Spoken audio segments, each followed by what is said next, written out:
Sagar Dutta medical college ও হাসপাতালে গিয়ে go back slogan শুনতে হলো প্রদেশ কংগ্রেস সভাপতি শুভঙ্কর সরকারকে। রবিবার ওই হাসপাতালে যেতেই তাকে ঘিরে গো ব্যাক স্লোগান দিতে শুরু করেন আন্দোলনরত চিকিৎসকরা।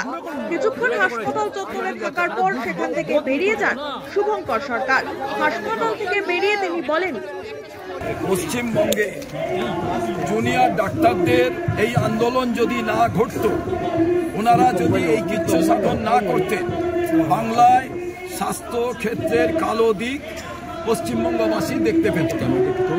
আমরা আজকে এখানে এসেছিলাম, তার প্রধান কারণ যে ওনারা যে কষ্ট করছেন, আন্দোলন করছেন সাধারণ মানুষের জন্য, ওনাদের শুভেচ্ছা জানানোর জন্য, ওনাদের পাশে থাকানোর জন্য, কোনো রাজনৈতিক পতাকা, রাজনৈতিক মত ছাড়া শুধু সাধারণ মানুষ হিসেবে। কারণ আমরা নর্থ চব্বিশ পরগনাতে বসবাস করি। নর্থ চব্বিশ পরগনার ভেতরে সাগর দত্ত একটা মেডিকেল কলেজ, সেখানে আমাদের ভাই বোনেরা যারা সমাজের সব থেকে বেশি পড়াশোনা করে এই পেশার সঙ্গে যুক্ত হয়েছে, তাদের এত কিচ্ছু সাধন করতে হচ্ছে, তার জন্য আমরা দুঃখিত। এবং তারা যাতে তাদের এই আন্দোলনে সার্থকতা পায়, সরকার যাতে তাদের দাবি মেনে নেয়, আমরা সাধারণ মানুষ হিসেবে তাদের পাশে এসেছি। চিকিৎসক এবং স্বাস্থ্য কর্মীদের নিগ্রহকে কেন্দ্র করে শুক্রবার রাত থেকে উত্তপ্ত হয়ে ওঠে কামারহাটের সাগর দত্ত হাসপাতাল।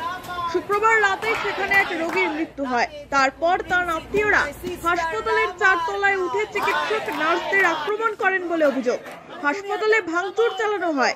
পুলিশ গিয়ে পরিস্থিতি সামাল দিলেও সেদিন এক পুলিশ কর্মী সহ 7 জন আহত হয়েছিলেন বলে জানা যায়। এই ঘটনার পর শুক্রবার রাত থেকেই হাসপাতালের জুনিয়র চিকিৎসকরা কর্মবিরতি পালন করছেন। হাসপাতালে চিকিৎসক, নার্স এবং স্বাস্থ্যকর্মীদের নিরাপত্তা সুনিশ্চিত না হওয়া পর্যন্ত কাজে ফিরবেন না বলে জানিয়ে দিয়েছেন সাগর দত্তের জুনিয়র চিকিৎসকরা। পশ্চিমবঙ্গ জুনিয়র ডক্টরস ফ্রন্টের প্রতিনিধিরাও সেখানে গিয়েছিলেন। তারা সোমবারের মধ্যে সুরাহা না হলে আবার কর্মবিরতির হুঁশিয়ারি দিয়েছেন রাজ্য জুড়ে।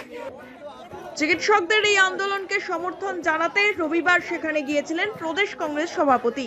কিন্তু জুনিয়র চিকিৎসকরা চান না তাঁদের এই আন্দোলনে কোনো রাজনৈতিক রং লাগুক। মূলত সেই কারণেই প্রদেশ কংগ্রেস সভাপতি শুভঙ্কর সরকার এদিন সাগর দত্ত হাসপাতালে গেলে তাকে ঘিরে গো ব্যাক স্লোগান দেন জুনিয়র চিকিৎসকরা।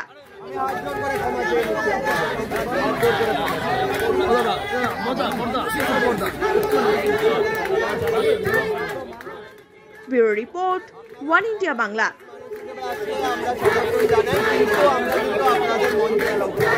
মোবাইলটা রেখেছি।